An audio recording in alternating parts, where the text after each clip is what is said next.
कैसलो कहो करमवा के देखा हम कैसलो कहो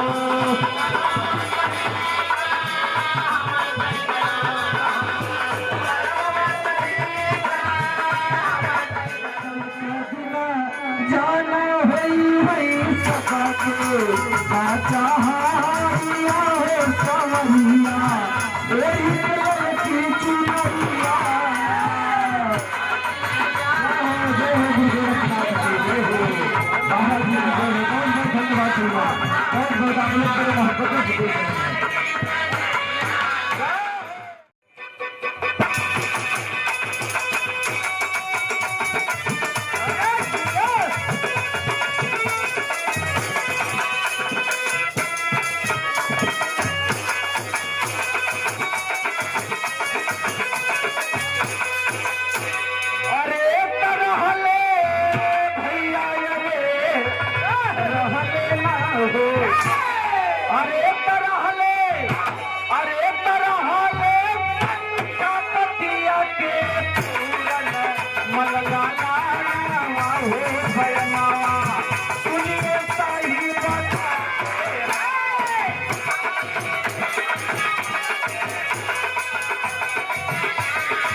समझला रहले शंखपति के पूरन मल्ललवा बयानवा सुनिए सही बताते हैं। बाबू प्रमाण मिलता है कि शंखपति जी राजा शंखपति जी की धर्म पत्नी जो विवाहित धर्म पत्नी जैसे पहले बियाह के रहलन वो मरी गई। उनके देहांत भय के बाद कुछ समय बीतता है, उम्र भी बढ़ती जाती है। लोगों के कहने के बाद राजा ने दूसरी शादी की। दूसरी शादी कर करके अपने घर को लाए। जौने पहली औरत से उनके एक बेटवा रहा जेकर नाम बतावल गए पूरनमल। पूरनमल के सेवा पालन करत हो भैया। दूसर की औरत दूसर की दुल्हन आयल बा। पूरनमल के समय जवानी चढ़ल बा। राजा के कम से कम 50-55 साल की उम्र हो गई, लेकिन वो पूरनमल का जवानी कम से कम 18-20 साल का नौजवान बाका जवान था। ये भैया जौनी समय होकर सौतेली मतारी आई तो सौतेली मतारी माई करत का बा। अरे तो फूलन देई सौतेली माई। सौतेली मतारी का नाम बतावल गई फूलन देई। अरे तो फूलन देई सौतेली माई। अरे कहाई पूरन ये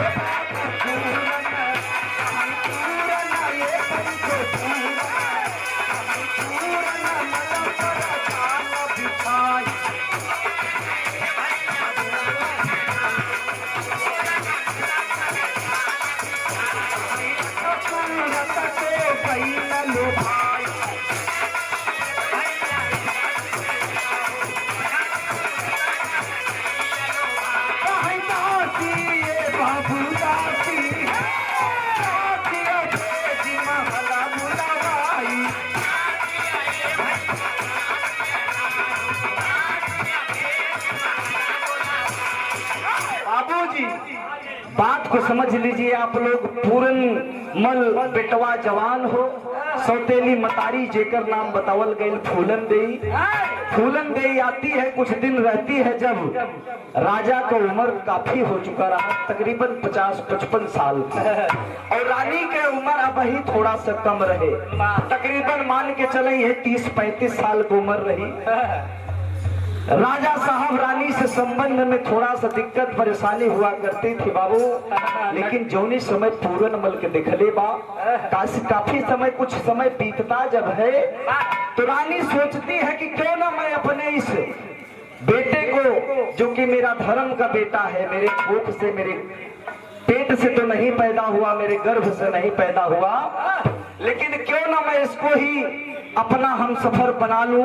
अपना त्रिया चरित्र फैलाती है पंचों और पूरन मल पर जाल बिछाना शुरू करती है। एक दिन के बाद काशी को भेजती है, कहलस की जाओ मेरे बेटे पूरन मल को बुला करके महल के अंदर मेरे कमरे में लेकर जाओ। दासी जाती है पूरन मल को बुलाने के लिए। पुहर दासी के पूरन मल को बुलावा, यह रानी करत का यही तेरी में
के बुला के ले आवा।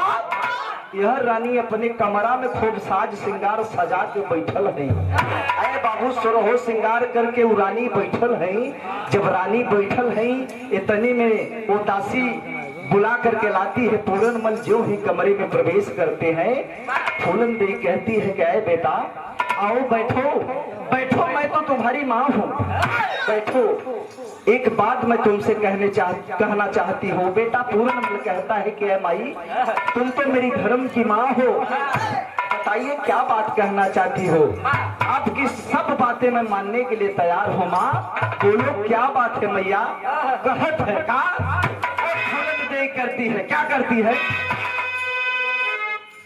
तो पूरन मल की पकड़ी कलाई, अरे पूरन मल की पकड़ी कलाई, कहीं फूलन ये बाबू फूलन, फूलन ये फूलन,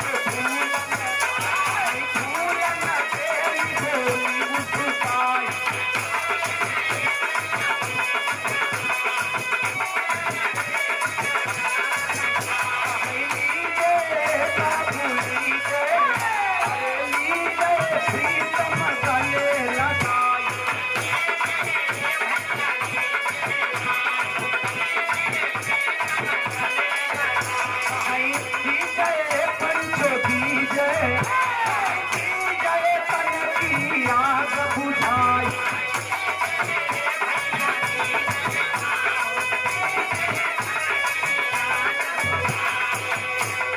भैया जब पूरन मल बोलता है कि माँ बोलो क्या बात है, मैं तुम्हारी बात मानने के लिए तैयार हूँ।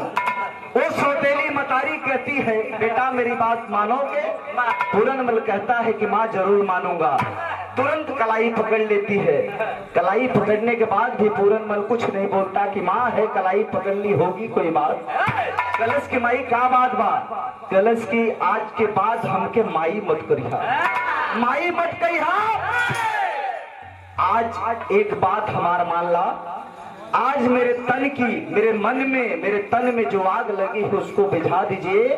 आज से मैं आपको अपना हमसफर बनाना चाहती हूँ। भैया ये तनी बतिया जब पूरन मल सुनलन, जमी पैरों के नीचे से जमी खिसक जाती है। बाबा कहता है कि माई तू हमके जन्म भले ना दिलू माई, लेकिन हमार धर्म का मतारी हो माई। क्या कहता हूँ भला मैं आपके साथ ऐसा व्यवहार कर सकता हूँ? आप भला ऐसे कैसे सोच सकती है माँ? तुम तो मेरी माँ हो। ए भैया पूरन मल रो रहा है आंखों से आंसू, लेकिन टेरी में कहल गल।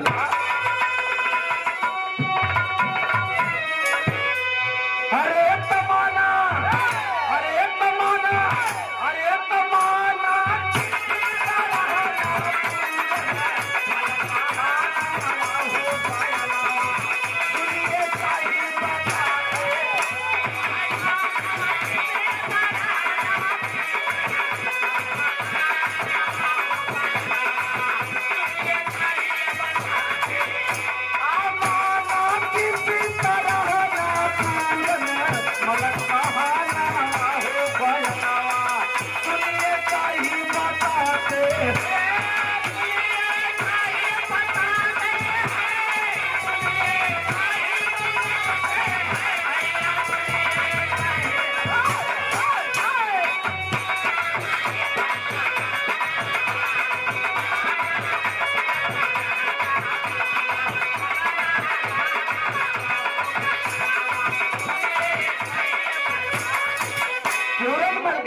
कि आए माँ, ऐसी बात कहते हुए तुमको शर्म नहीं आती? अपने बेटे को इस तरह की बात बोल रही हो, आपको शर्म नहीं आ रही है? आखिर बाबू रहल तो सौतेली मतारी अपन रंग दिखावत हो बाबू, अपन रंग दिखावत हो। अंतरा में कहल गेल का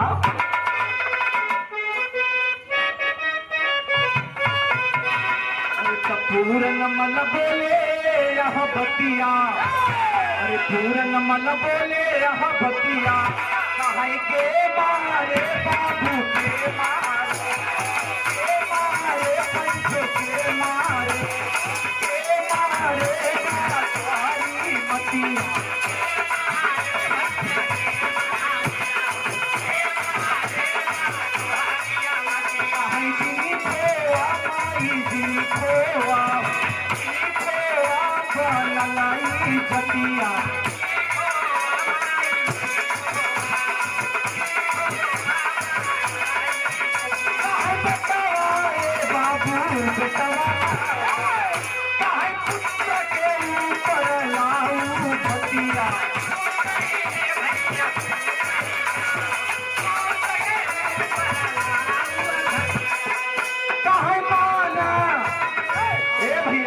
प्रमाण मिलता है कि वो ही बोलता है कि बेटा बोलता है पूरनमल की आए माँ, आप ऐसी बात मन में सोच कैसे सकती हो? आपको जरा से शर्म नहीं आई? पिताजी कितनी हिसाब किताब है, पिताजी राजा हैं। वो पूरनमल अपनी माँ को समझा रहा है कि माँ, समाज में, देश में, इस लोगों में क्या छवि होगी? अगर लोगों को पता चलेगा तो लोगों में क्या छवि होगी? पिताजी के नाक कट जाएगी। माँ कहती है कि मुझे नाक वाक की परवाह नहीं है। तेरी में कहल गई का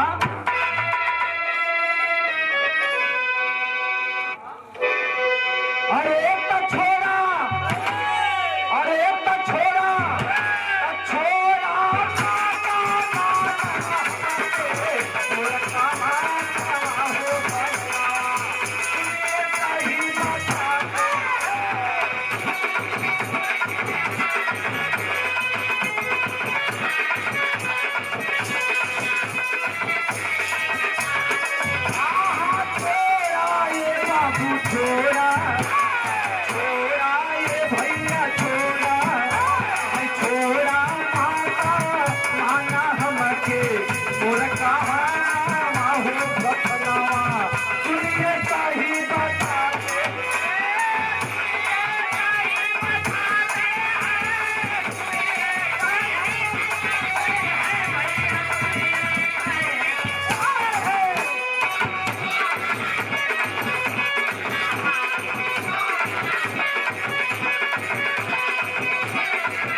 फूलनदेही के नाम फुलंदा भी रहे। आप सभी के बता दें कि कंफ्यूजन में ना रहे।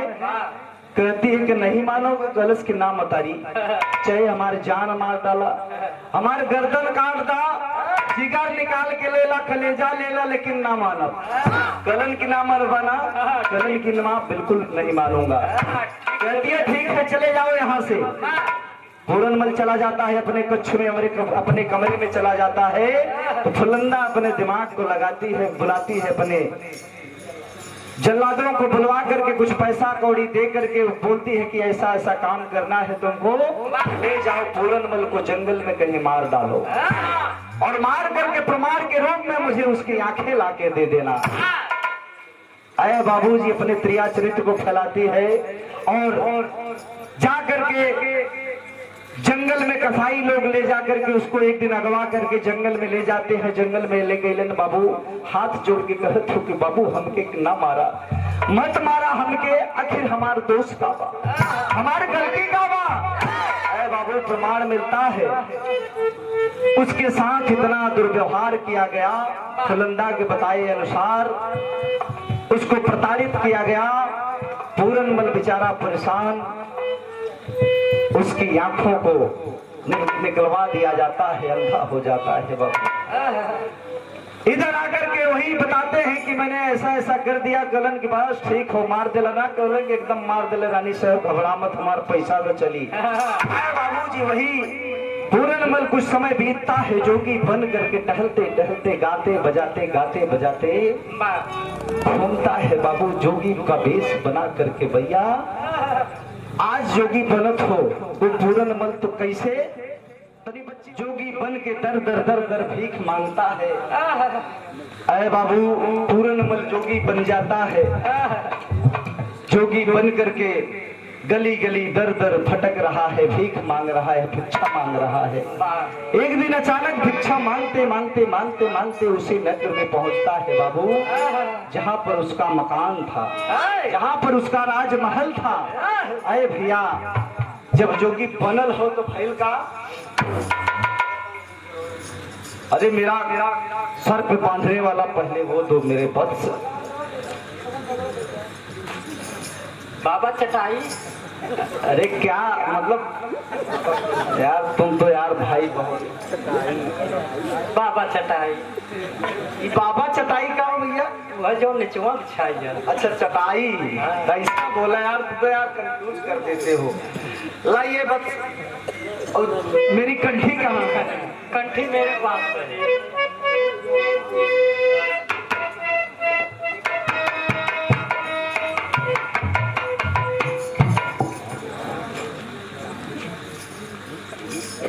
कंठी गई है, छोटवार है इनका। हाँ ये हमारी कंठी है। आज पूरनमल जोगी बन करके भिक्षा मांग रहा है। तो हो जा मांग ले। जी बिल्कुल मांगेंगे भाई। आज जोगी बने जितने जीवन हो दशा शक्ति, 10 रुपया, 5 रुपया, 20 रुपया, 50 रुपया, 100 रुपया, 200 रुपया, 500 रुपया, नाय 1000 नाय, जिसके पास जितना हो इस जोगी के इस भिखारी के झोले में डाल देना बाबू। आज मांग रहा है रो रो के। क्या कहना है मास्टर? बहुत सही।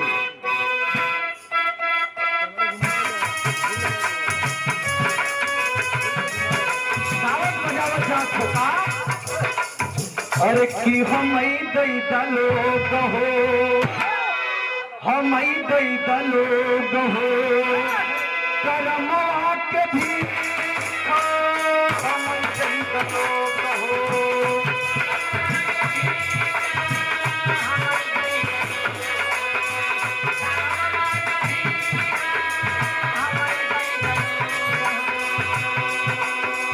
हम दई दलो गहो, करमवा के भी हम दई दलो गहो।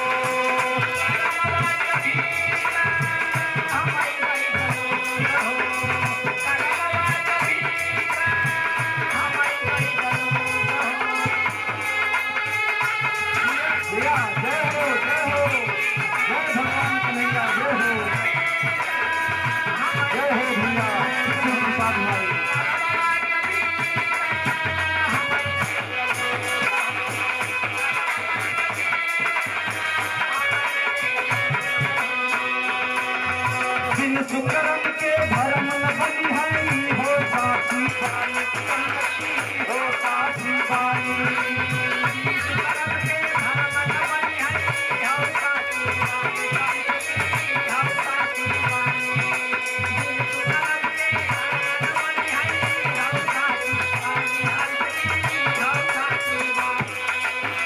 करम बिना कुछ संभव नहीं। ये देखो प्रेम कोटेदार साहब, बाबा के भिक्षा देखो। बिना कुछ संभव नहीं, यह जगत की सीख। हम दई दलो गहो, करमवा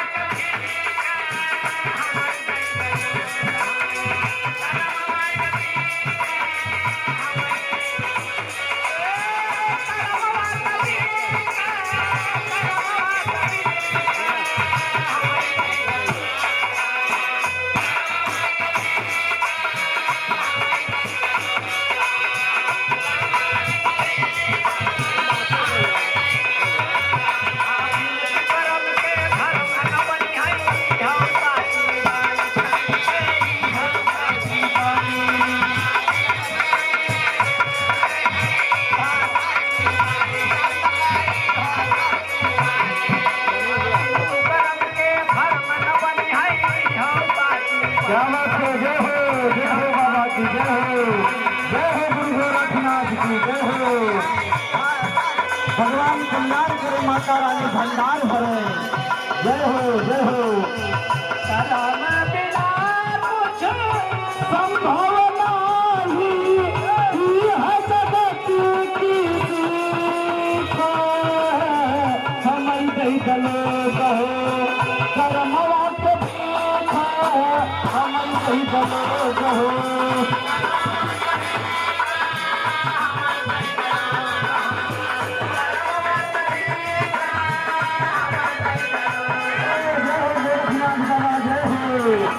जोगी बाबा आई हैं, जोगी बाबा के गुणगान करें आप सब। जय हो भैया, माता रानी कल्याण करें। बाबू जी बहुत बहुत धन्यवाद। जय हो माता जी। जय हो गुरु गोरखनाथ की।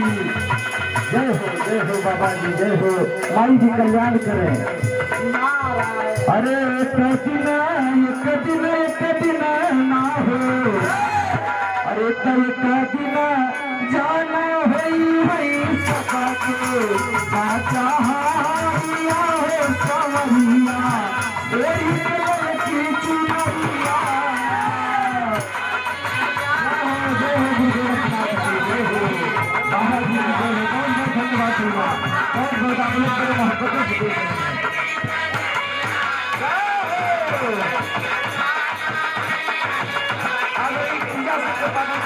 बहुत प्यार सम्मान। जय हो लाल मणि चाचा जी की तरफ से। कोई दिन पाती बलम के आई, कोई बहाना ना चली पाई। जय हो गुरु गोरखनाथ। जय हो। जिसके पास देश नहीं देगा नहीं है तो कोई बात नहीं है। कोई दिन पाती बलम के आई,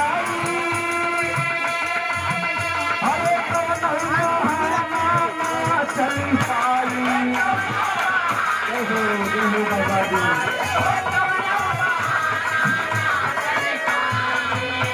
सब बधाई ना हो, अरे बधी घर ही करो गवा मिल के, सब रासारिया हो सवरिया छोड़ के। जय हो हमारी कल्याण करो भगवान भोलेनाथ भगवान करें। जय गुरु गोरखनाथ की। जय हो भगवान कन्हैया की। जय हो। क्या बात है।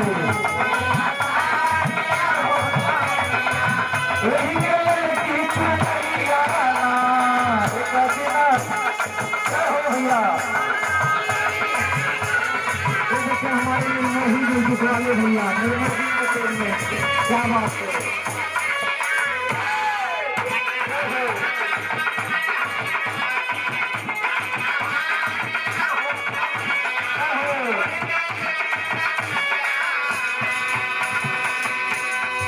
छुट्टी है माई बाबू भाई, माई छुट्टी है माई बाबू भाई,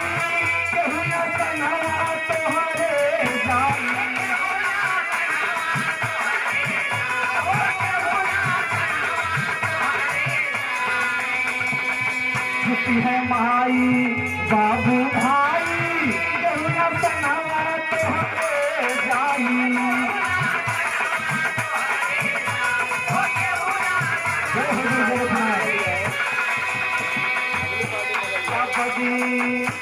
नहीं है जगता है बजी हवा, यही है जगता है बजी हवा, तो रखा मारिया हो कारिया, मेरी कमल की सुनैया।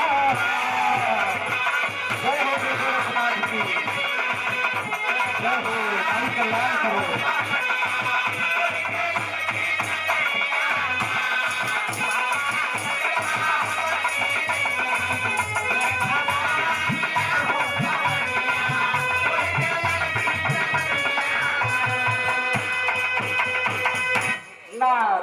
नारायण नारायण, जय गुरु गोरखनाथ की।